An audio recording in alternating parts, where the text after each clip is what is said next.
Alors, le droit, c'est un ensemble de règles qui vont permettre de fixer un cadre. Un cadre qui est prévu avec de grandes théories, de grandes lignes, mais on voit que dans les faits, souvent,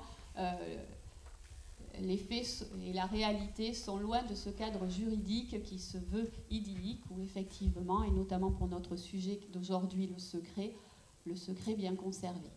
Donc le droit est venu, à un moment donné, encadrer le secret qu'on appelle après secret professionnel. Donc bien sûr, c'est un cadre dont je vais vous parler, et ce cadre, vous allez vous dire peut-être au fur et à mesure de mon intervention, ben oui, mais moi dans mon service, dans mon activité, c'est pas réellement ce qui se passe. Ben oui, mais c'est normal, parce que le droit souvent n'est pas le reflet de la stricte réalité. Avant de débuter, je vais quand même poser quelques définitions, parce qu'en droit, quand on cite des termes, ce sont des termes qui sont précis, d'où l'importance de cerner de façon claire le sujet de la journée, donc notamment le secret. Parce que le secret est différent de la confidence, de la réserve. Donc, le secret va se définir dans le langage commun comme ce qui ne doit être dit à personne. Voilà, c'est secret parce que ça m'appartient, que ça soit une chose, que ça soit un objet, on doit le dire, le montrer à personne. Et en droit, c'est plus précis, ça va désigner la chose qui est cachée et par extension, l'interdiction de révéler cette chose, et pour celui qui ne la connaît pas, l'interdiction de rentrer dans le secret. Donc on voit que là, on est précis, on est face à une interdiction, quelque chose, donc on a une obligation qui est en train de naître, et donc cette obligation-là, c'est un devoir. On a un devoir de conserver le secret, et on va qualifier le secret de professionnel lorsqu'il s'applique à une personne du fait de l'exercice de son activité professionnelle. Et donc aujourd'hui, ce n'est pas que le secret que je vais évoquer, c'est plus précisément le secret professionnel.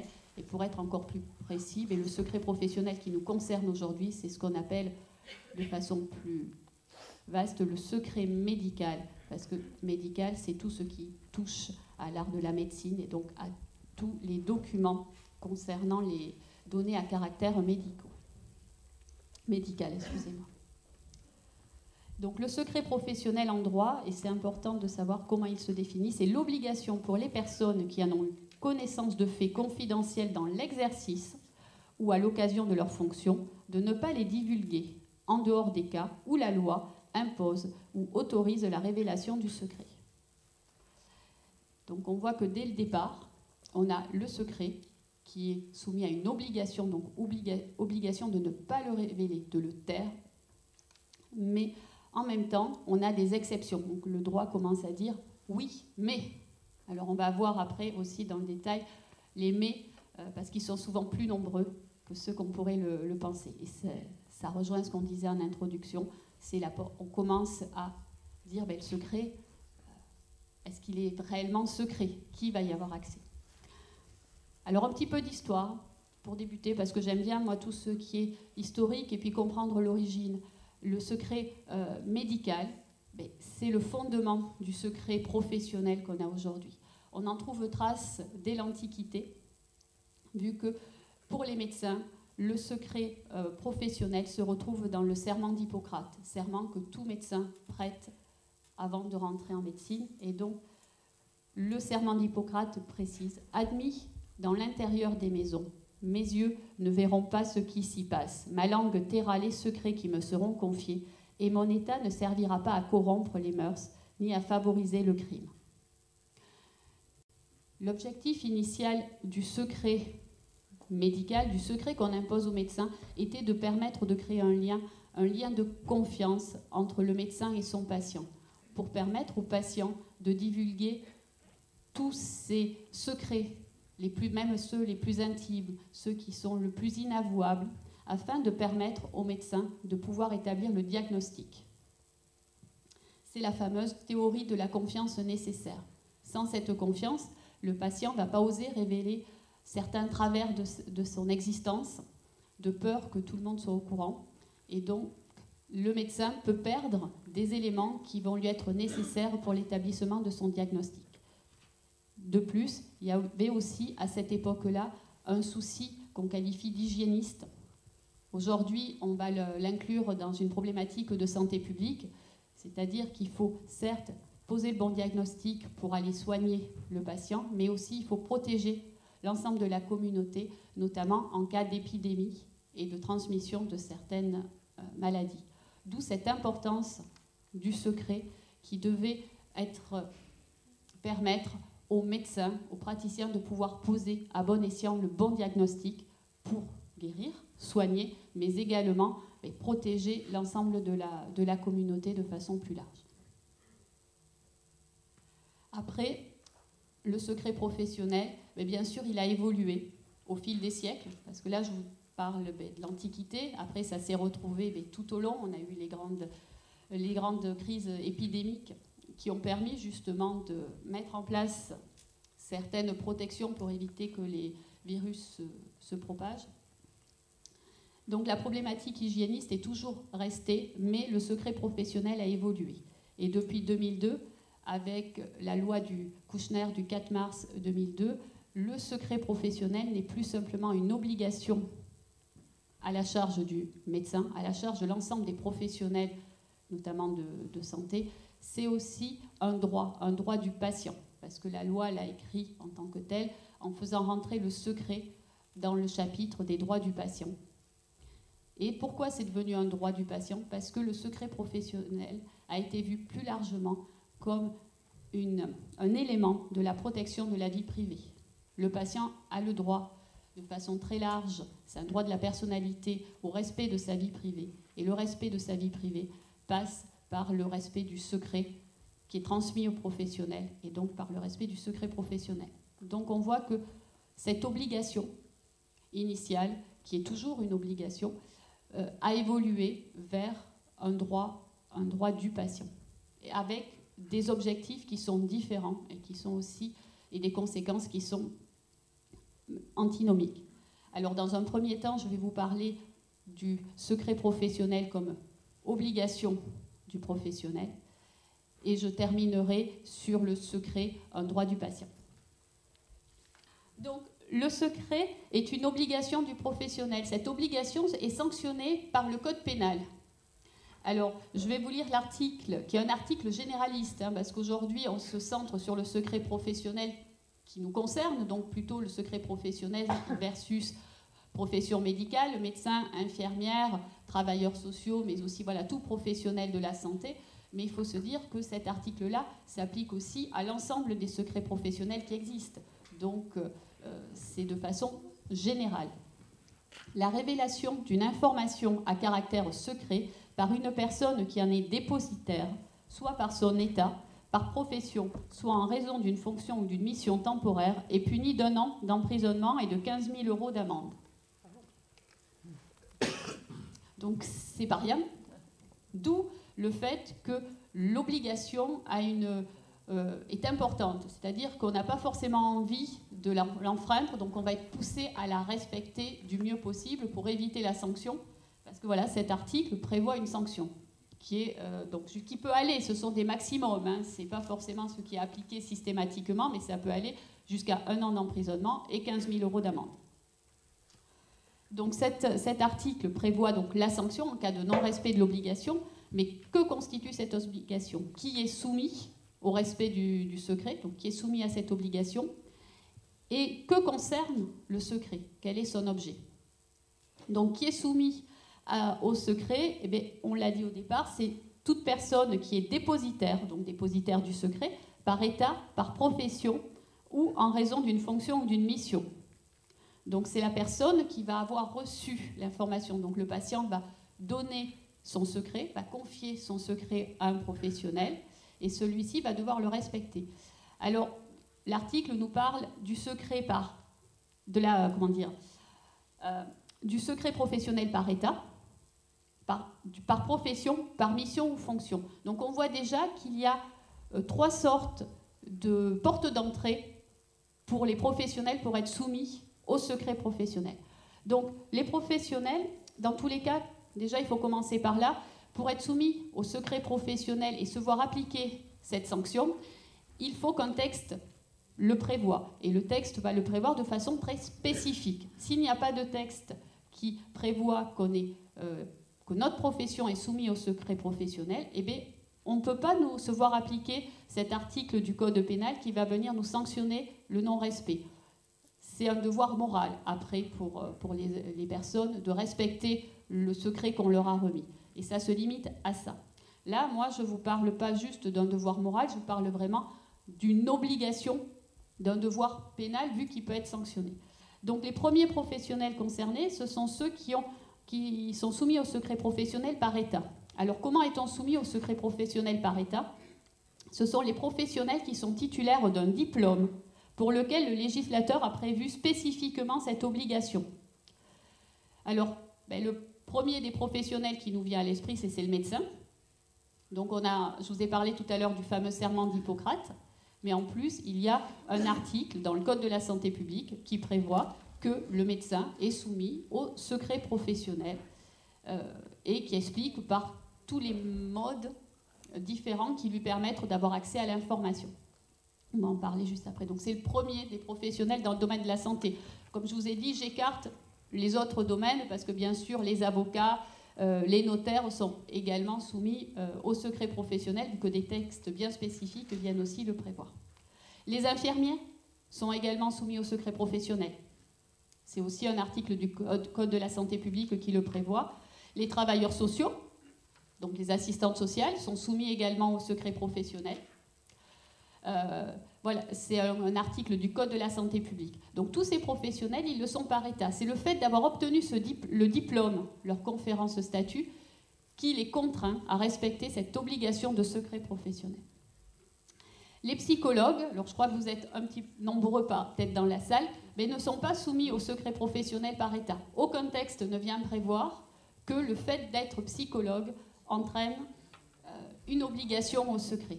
Il en est pour le moment, hein. Peut-être que demain ça sera plus pareil. Mais en tout cas, à l'heure actuelle, il n'y a aucun texte qui le prévoit. De même pour les aides-soignantes, par exemple. Voilà.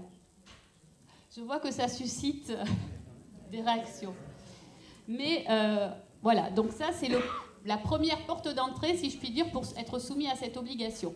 La deuxième, c'est le secret professionnel par profession. Alors là, le texte va venir imposer le secret professionnel à une structure ou un établissement employeur. Et dans ce cadre-là, ce sont l'ensemble des salariés de la structure qui vont être soumis au secret professionnel. Parce que, et là, les psychologues peuvent rentrer dans le cas, on est psychologue du centre hospitalier, l'ensemble des professionnels de santé travaillant au sein du centre hospitalier sont soumis au secret professionnel, dont le psychologue va y être soumis. De même pour l'aide-soignante. Mais c'est spécifique. Donc ça, c'est car l'employeur est soumis au secret du fait du législateur. Et donc, on peut trouver cette base-là pour les professionnels de santé dans l'article 1110-4 du Code de la santé publique qui prévoit que l'ensemble des professionnels intervenant dans le système de santé sont soumis au secret afin de garantir le respect de la vie privée des patients qui s'y trouvent. Et donc là, on n'est plus dans un souci, comme je vous le disais tout à l'heure, du départ, qui était un souci hygiéniste, un petit peu, pour pouvoir avoir les bonnes informations pour établir un diagnostic. On commence à nous parler là du secret, du respect, excusez-moi, de la vie privée. Pourquoi on nous en parle là? C'est qu'on est en 2002, c'est dans le même chapitre que la reconnaissance du secret en tant que droit du patient, et que là, l'évolution a fait qu'on met plus en avant le respect de la vie privée plutôt que l'obligation du secret avec un souci de santé publique. Mais peu importe, cet article va permettre de dire à l'ensemble des professionnels qui travaillent pour ces établissements sanitaires et médico-sociaux, vu qu'on doit garantir le respect du secret, de la vie privée et de l'intimité de tous les patients, mais dans ce cadre-là, vous devez respecter le secret professionnel. Et la troisième porte d'entrée, si je puis m'exprimer ainsi, c'est le secret professionnel par mission ou fonction. Alors là, ça va être pareil. Comme toujours, il faut un texte législatif pour avoir la reconnaissance de cette obligation de secret professionnel. ponctuellement, la loi va venir prévoir que dans certaines activités, dans certaines missions ou fonctions, la personne qui les exerce, sera soumise au secret professionnel. C'est ainsi le cas pour les membres de la Commission des droits de l'autonomie des personnes handicapées. Un texte est venu préciser que l'ensemble des membres de cette commission sont soumis au secret professionnel, quelle que soit leur profession. Il y a eu des articles spécifiques. Pourquoi? Parce que souvent, au sein de ces commissions et instances, il y a des personnes extérieures à la profession médicale, extérieures aux professions de santé, ne serait-ce que les représentants des usagers ou les bénévoles. Donc il fallait bien les contraindre de respecter le secret des informations qui allaient leur être confiées. D'où ces textes spécifiques qui sont venus les soumettre au respect du secret des informations confiées. Je ne vous ai pas trop perdu? Donc voilà pour le champ, les personnes, quels sont les professionnels concernés par cette obligation. Après, l'objet du secret. Voilà, ce secret, c'est quoi? Parce que la notion de secret, quand même, est très subjective. Ce qui est secret pour moi ne le sera pas forcément pour chacun de vous. J'ai peut-être envie de garder secret, je sais pas, j'essaie toujours de chercher des idées, des sujets farfelus, mais je sais pas.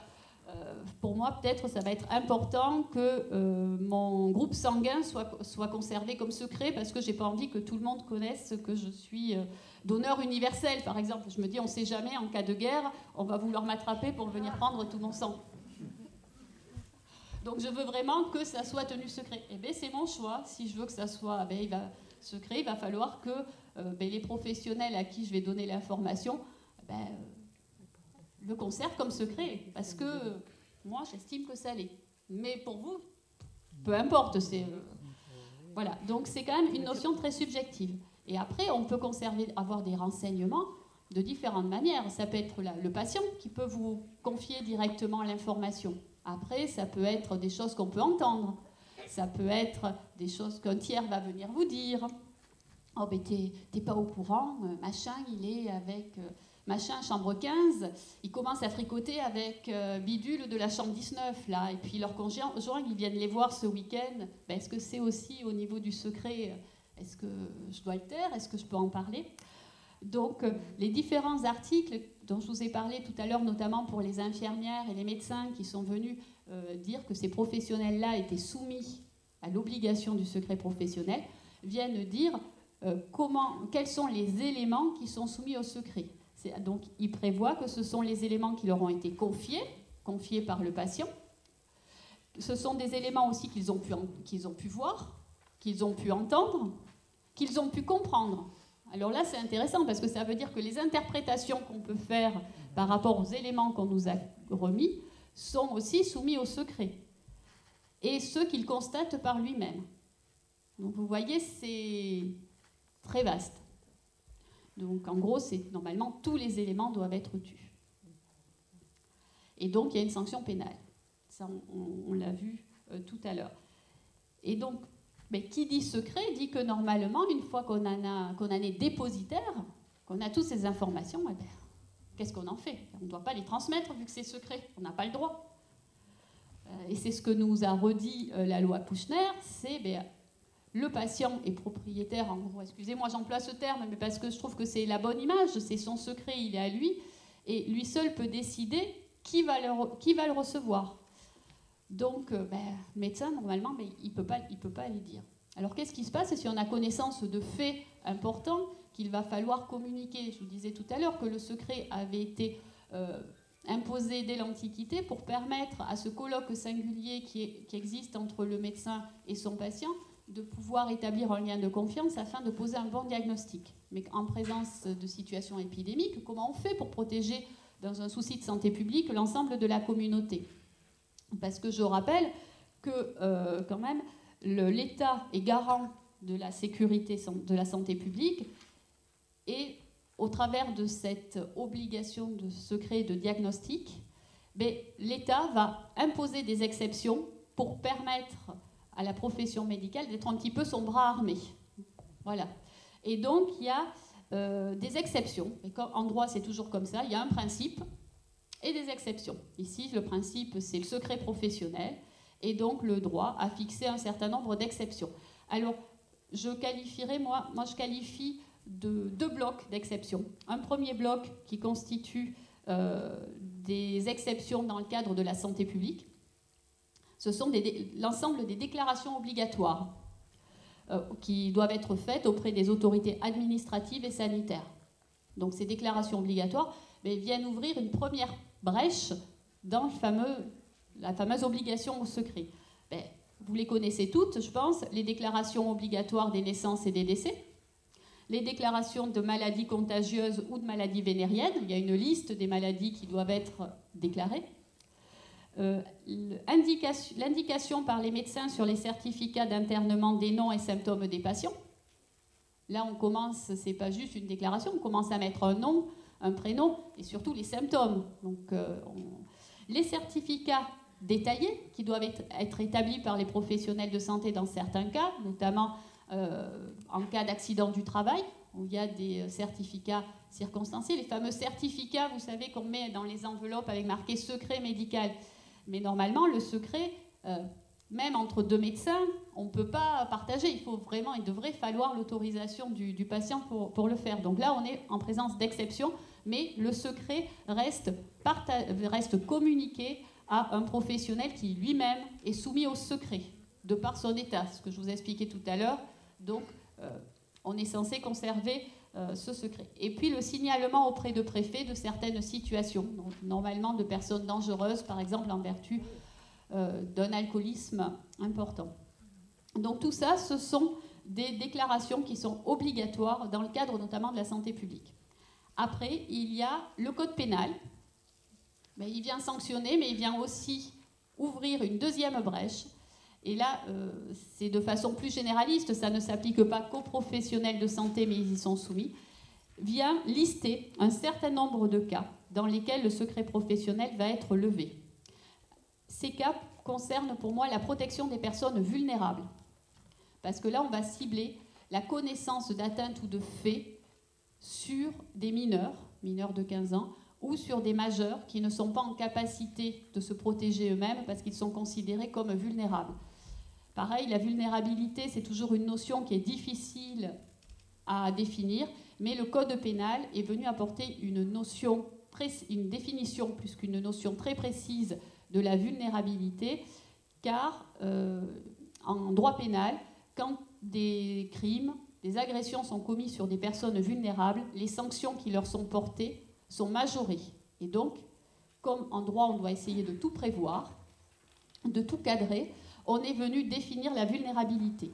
Donc, une personne est considérée comme vulnérable quand elle est mineure, ou si c'est une personne majeure qui ne peut pas se protéger elle-même en raison de son âge. Donc, vous voyez, ça couvre autant les mineurs que les personnes âgées, éventuellement. La maladie, une infirmité, une déficience physique ou psychique, et un état de grossesse. Alors l'état de grossesse fait toujours sourire, parce qu'on part du principe que, en fin de grossesse, la personne a besoin d'être peut-être plus protégée parce qu'elle ne va pas pouvoir se défendre elle-même, mais c'est surtout, comme je vous le disais, que le Code pénal vient majorer les sanctions pénales encourues par des personnes qui agressent des victimes considérées comme vulnérables. Donc l'intérêt était de dire, si on touche à une personne enceinte, la sanction sera supérieure à la sanction classique. Voilà, mesdames, c'est pas parce qu'on est enceinte qu'on est forcément vulnérable tout le temps. Mais voilà, c'était dans un souci de protection que ça a été rajouté. Donc, le Code pénal va venir permettre aux professionnels de lever l'obligation du secret lorsqu'il a connaissance d'informations concernant des sévices ou des privations, notamment sur les mineurs, mais comme je vous disais, sur toute personne vulnérable. Donc il a le droit de faire une information auprès des autorités judiciaires, donc de saisir la police, le procureur de la République. Il en est de même, alors ça c'est depuis peu, pour tout ce qui est violence au sein d'un couple, pouvant mettre la vie de la victime immédiatement en danger. Avant, il fallait l'accord de la victime majeure pour que le médecin puisse faire une déclaration. après toutes les affaires de féminicide qu'on a pu entendre ces dernières années, le législateur a évolué et donc maintenant le médecin n'a plus forcément besoin de recueillir l'autorisation de la victime pour pouvoir faire une information auprès du procureur de la République. Il suffit qu'il estime que la personne victime des violences, homme ou femme, hein, parce que c'est pas forcément, on entend beaucoup parler des violences féminines, mais ça peut aussi être envers l'époux, des violences au sein du couple, parce que la personne à ce moment-là risque d'y perdre la vie et que souvent elle a du mal à donner son consentement. Donc une deuxième brèche. S'il n'a pas le consentement de la victime, il peut faire la déclaration, mais il doit informer la victime qu'il y a une déclaration qui va être faite ou qui a été faite. L'information du préfet du caractère dangereux de personnes qu'il a pu recevoir en consultation, surtout si il a connaissance qu'elles détiennent des armes ou qu'elles envisagent d'en acquérir. Voilà, un médecin qui recevrait quelqu'un qui a des propos dangereux, qui sait qu'il est armé et qui commence à dire qu'il va aller tuer X ou Y, ben oui, on peut informer le préfet de ce caractère-là. Et les vétérinaires ont leur secret professionnel qui est levé pour dénoncer des sévices connus sur des animaux. Voilà, donc voilà des cas dans lesquels le secret professionnel peut être levé. Donc vous voyez que c'est quand même une obligation qui est très stricte, parce qu'on ne peut pas faire ce qu'on veut avec les informations dont on a connaissance et possession. Alors vous allez me dire comment on fait pour prendre en charge tous les jours le patient, parce que voilà, 2002 a réaffirmé le secret professionnel, mais nous, dans nos services, on doit quand même prendre en charge des patients tous les jours, on doit communiquer, vous savez, on entend tous parler de l'histoire de la traçabilité, pour permettre une prise en charge fluide et correcte du patient. Alors, le législateur, en 2002, toujours la loi Kouchner, est venu poser le principe de ce qu'on appelle le secret partagé. Alors, secret partagé, moi, ça me pose souvent un souci, parce que ça ne va pas ensemble, quoi. Un secret, c'est du moment où il est partagé, est-ce que c'est vraiment toujours un secret ? On est en train de rentrer dans le fameux secret de Polichinelle, où tout le monde est au courant de tout, mais personne ne le dit. Mais bon, le législateur a dit, on va créer ce fameux secret partagé, parce que les professionnels ont le droit de partager, dans le cadre de la prise en charge d'un patient, un certain nombre d'informations.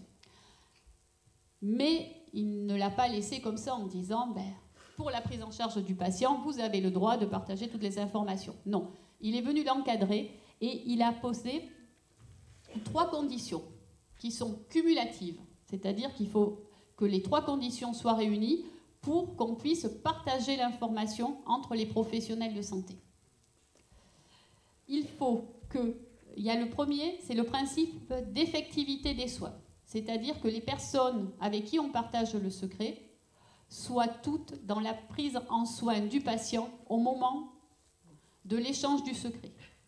Ce n'est pas le professionnel qui le prenait en charge l'année dernière, ce n'est pas le professionnel qui éventuellement pourra être amené à le prendre en charge dans 6 mois. Non, c'est aujourd'hui là, quels sont les professionnels qui prennent en charge le patient.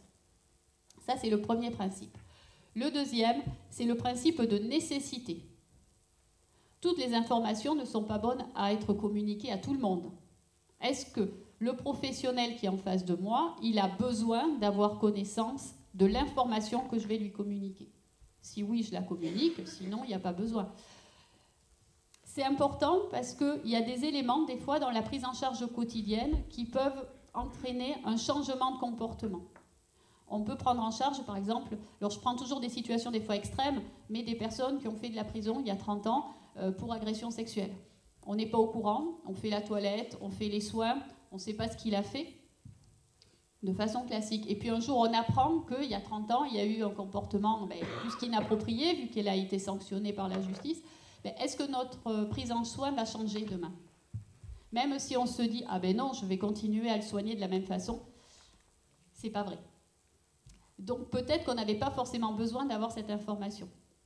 Donc il faut bien mesurer les informations que l'on partage.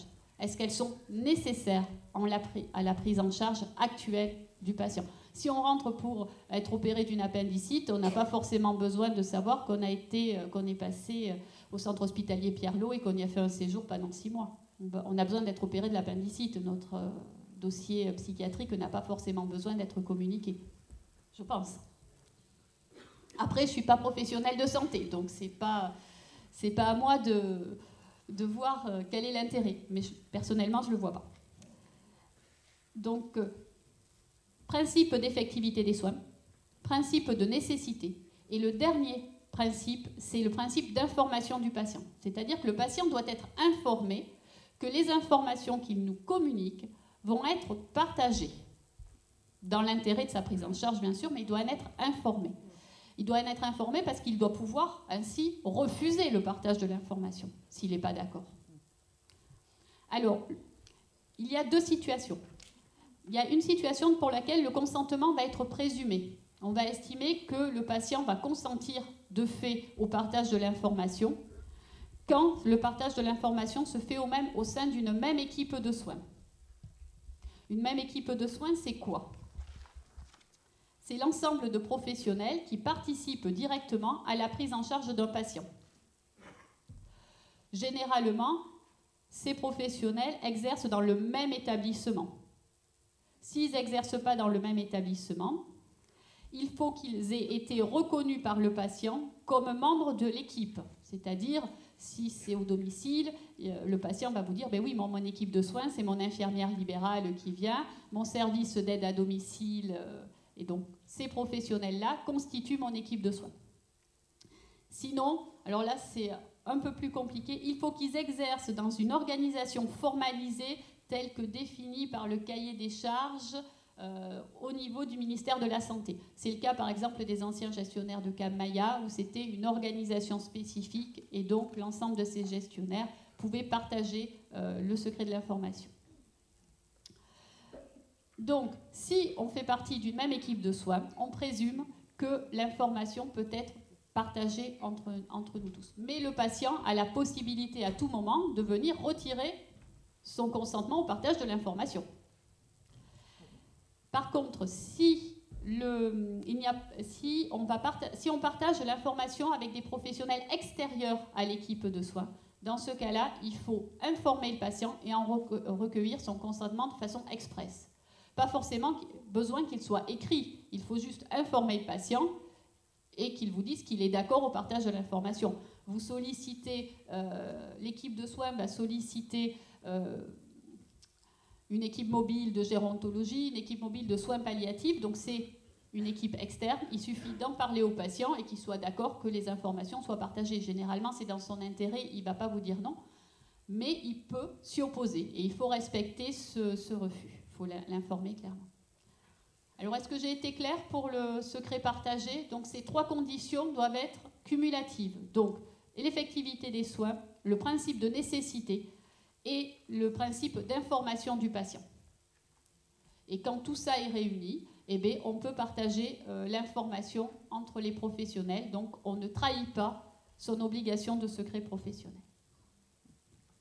Donc, je vous ai beaucoup parlé, en fait, c'est un bien grand mot, de la loi de 2002 qui a été un tournant parce qu'en fait, avec cette loi, on est revenu parler du secret professionnel en le mettant dans le chapitre concernant les droits du patient. Et donc, on a fait évoluer cette obligation. Non plus simplement, ce n'est plus simplement une obligation à la charge du professionnel, c'est aussi un droit du patient et droit qui va être confronté à l'exercice d'autres droits. Donc autant l'obligation du professionnel est difficilement violable parce qu'on a vu que c'était bien encadré, il y a une sanction pénale qui va venir contraindre le professionnel qui ne le respecterait pas, autant le droit du patient, mais il peut des fois plus facilement sauter face à un autre droit.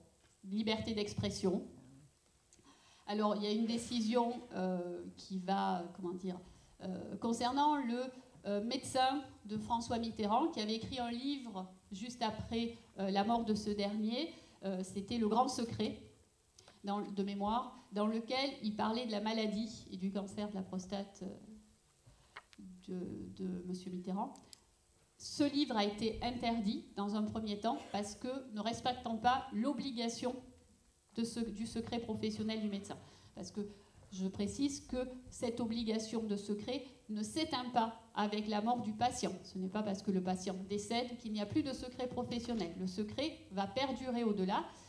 Et d'ailleurs, la famille peut effectivement, en tant qu'ayant droit, demander l'accès au dossier médical, mais que cet accès reste encadré par rapport aux objectifs à atteindre. C'est-à-dire, est-ce qu'il faut que le législateur a bien prévu la communication des informations du dossier médical aux ayants droit, mais dans certains buts, notamment celui de comprendre le décès du patient ou de faire valoir les droits de ce dernier. Ce n'est pas juste pour avoir accès aux informations.